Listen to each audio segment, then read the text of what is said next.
By the end of year 5 of the Titanomachy, neither side had achieved a decisive victory. Zeus identified two strategic deficiencies: the lack of divine siege weapons and the absence of overwhelming shock troops.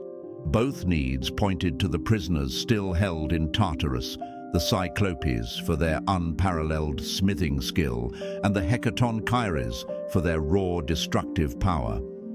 Zeus consulted Metis and Themis to devise a lawful rescue. Metis reminded him that under divine law, any imprisonment lacking formal charges or trial is invalid. Themis's statutes required that each prisoner's name be cited from the original decree, an impossible task for the Cyclopes and Hecatoncheires, whose detention had been a secret clause of the sky god's overthrow. By publicizing this omission, Zeus could assert legal grounds for release. Under cover of darkness, Zeus and river Styx traveled to a remote gorge north of Mount Othrys. Styx, bound by her own oath, carried a vial of her sacred waters and led him past the Nether Sentinels, shades assigned to patrol Tartarus's perimeter. Their route avoided the main gates and used a collapsed drainage shaft to descend 9 nights into the abyss. On night 5, they passed the Meliai's prison cells. By night 9, they reached the Cyclops' forge chamber. Brontes, Steropes and Arges lay shackled to glowing anvils, each hammer at hand, but unable to strike. The chamber's walls were scored with centuries of sparks and molten drips, evidence that their craftsmanship persisted despite confinement. Zeus stepped forward, unarmed, and read aloud the relevant passages from Themis's tablets. He pronounced each Cyclops' name: Brontes, thunder; Steropes, lightning; Arges, bright, and declared their imprisonment unlawful due to missing indictment. As he spoke, runes along their chains glowed and then shattered, releasing the 3 smiths. Freed from centuries of bondage, the Cyclopes take a moment to reaffirm their purpose.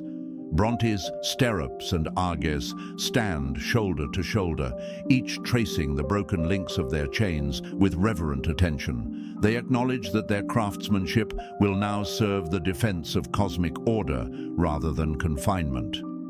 Zeus watches as they collectively salute Themis's scales, symbolizing the restoration of lawful balance. Then Steropes first lifts a heated rod, testing its malleability, while Brontes and Arges gather raw embers.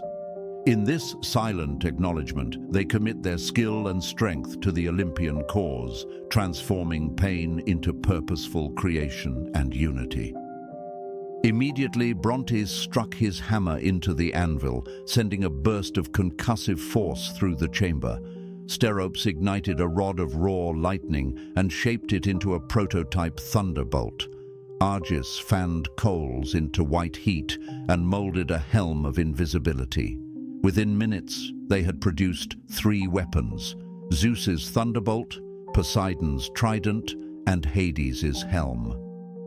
Zeus and Styx then moved to the adjacent bay where the Hecatoncheires, Cottus, Briareus, and Gyges were bound by rings of celestial iron.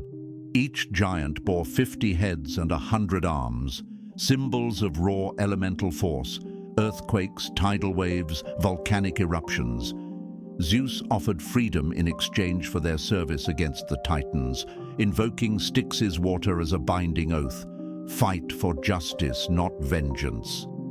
Their ascent echoed as a rolling thunder. With a gesture, Zeus snapped their chains.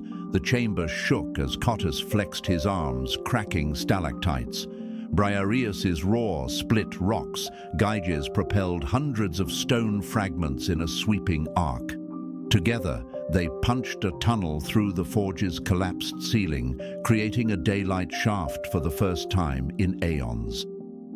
Above ground, the seismic waves registered as 3 successive quakes across Thessaly and Phthiotis. Mortals in surrounding regions felt tremors. Even the Titans on Othrys sensed the disturbance. The freed Cyclopes and Hecatoncheires emerged at a concealed foothill, weapons slung over shoulders, arms poised for battle.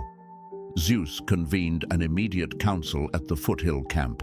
The Cyclopes inspected and calibrated their newly forged weapons, while the Hecatoncheires practiced tossing boulders the size of small hills. Zeus issued clear orders. Cyclopes would mass-produce thunderbolts, tridents, and helms in a hidden workshop beneath Olympus. Hecatoncheires would spearhead the upcoming siege of Othrys's southern wall, targeting bastions that had held firm against all previous assaults. Poseidon summoned storm clouds to cloak troop movements. Hera organized forest ambush teams to guard the rear.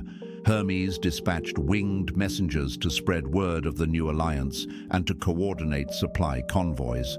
The helm of invisibility allowed Hades to infiltrate Titan strongholds and map interior defenses.